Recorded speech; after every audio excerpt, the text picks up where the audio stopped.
चलिए, अब Bharat England test series की बात हो रही है तो कप्तानी की भी बात हम कर ही लेते हैं। अब दरअसल शुभमन गिल के बारे में मैं क्या ही बताऊं। शुभमन गिल जब से कप्तान बनाए गए हैं शायद ज़्यादा ही हवा में उड़ने लगे हैं। खैर, इनके बयानबाजी से भी साफ तौर पर दिख रहा है कि भाई टेस्ट बड़ा ही मज़ेदार था, बड़े ही मज़ेदार मैचेस हुए, हमने कैचेस छोड़े जिसकी वजह से जो है हार का सामना करना पड़ा। ये कहना बड़ा आसान है, लेकिन ज़रा सोचिए ना कि एक टीम में 5-5 शतक लगते हैं, उसके बाद टीम हार जाती है, एक गेंदबाज फाइफर लेता है और आप हार जाते हैं, तो कुछ तो रही होगी गलती। तो बात अगर करें शुभमन गिल की कप्तानी को लेकर तो शायद कप्तानी में ज़ीरो साबित हुए हैं। ये कहना शायद जल्दी भी हो सकता है और ये कहना आप समझ सकते हैं कि हो सकता है शुभमन गिल मेरे को गलत साबित कर दें आगे वाले मैचेस में जीत कर, और मैं चाहता हूं कि गलत साबित कर दें। लेकिन उनका क्या, जो पूर्व क्रिकेटर हैं जो चीख चीख के कह रहे हैं कि शुभमन गिल की कप्तानी बेहद ही ख़राब रही है, लचीलापन रहा है, जिसकी वजह से कहीं ना कहीं भारतीय टीम मैच हारी है। सबसे पहले खिलाड़ी की बात कर लें, भारतीय पूर्व स्पिनर गेंदबाज मुरली कार्तिक जो कमेंट्री भी करते हैं, उनके मुताबिक गलतियां हुई हैं शुभमन गिल से। पहली बात, फील्ड सेटिंग में गलतियां हुई हैं। एक गेंदबाज ने 5 विकेट लिए, फिर भी हम 5 विकेट से मैच हार गए। मुझे ऐसा लगा कि जैसे टीम बहुत सारे कप्तान हैं। जी हाँ, बिल्कुल, टीम में बहुत सारे कप्तान हैं।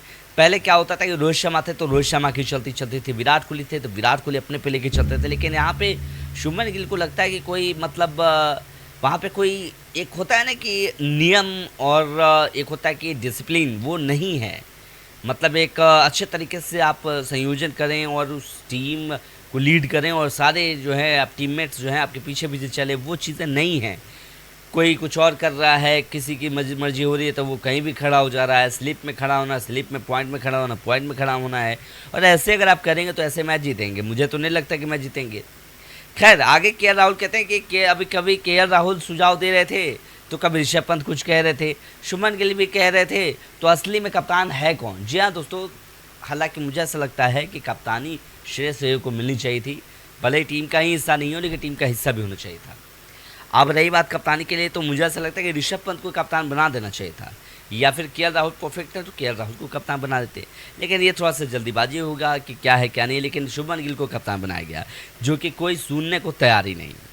अब कभी के राहुल सुझाव दे रहे हैं, मतलब ये चीज़ें चल रही हैं। और अब अगर सीनियर खिलाड़ी कभी कभी फील्डिंग सेटिंग को लेकर सुझाव देते हैं तो ठीक है, लेकिन जब यह बार बार होता है तो फिर आपकी कप्तानी को लेकर सवाल उठ जाता है कि भाई आप कर क्या रहे हैं। बार 1-2 बार ठीक है यार, लेकिन बार बार करें। रविंद्र जडेजा कहें कि मैं गेंदबाजी करने जा रहा हूँ, तो ये बहुत सारी चीज़ें हैं। और यही दिक्कत है कि युवा प्लेयर शुभमन गिल है, थोड़ा सा परेशानी है। इंग्लैंड के भी पूर्व खिलाड़ी ने दी है सलाह शुभमन गिल को, जो कि उन्होंने साफ साफ कहा है, नासिर हुसैन नाम है उनका। उन्होंने कहा कि देखिए, अपना फैसला लेना बहुत ज़रूरी है। अगर आप टीम पे ही निर्भर हैं तो फिर आपकी कोई ज़रूरत नहीं है, और अगर आपकी ज़रूरत है तो आप टीम का कमान अपने हाथों में लें। कब किसको कैसे गेंदबाजी करानी है, कब किसको कहाँ फील्ड सेट करना है, ये आपको लेना चाहिए, आपको करना चाहिए। कभी कभार की बातें अलग हैं, लेकिन अगर आप ये सोच रहे हैं ज़्यादातर टाइम आपके टीममेट्स वो चीज़ें सुझाव दें, आप सुझाव दे रहे हैं, तो ये थोड़ा सा कहीं ना कहीं नकारात्मक जो है आपके पीछे पड़ जाता है। और 371 रन का लक्ष्य जैसे है उसका पीछा इंग्लैंड के 5 विकेट से मैच जीतकर सीरीज 1-1 की बराबरी कर ली, पहला टेस्ट मैच। तो आने वाले समय में शुभमन गिल को सतर्क रहना होगा। खैर, इसके बारे में आपकी क्या राय है शुभमन गिल की कप्तानी को लेकर, जरूर बताइए कमेंट बॉक्स में। चैनल पर नए तो सब्सक्राइब, लाइक, शेयर जरूर कर लीजिएगा। जुड़ जाइए हमारे साथ। फेसबुक पेज पर देख रहे हैं तो फॉलो और लाइक जरूर कर लीजिएगा।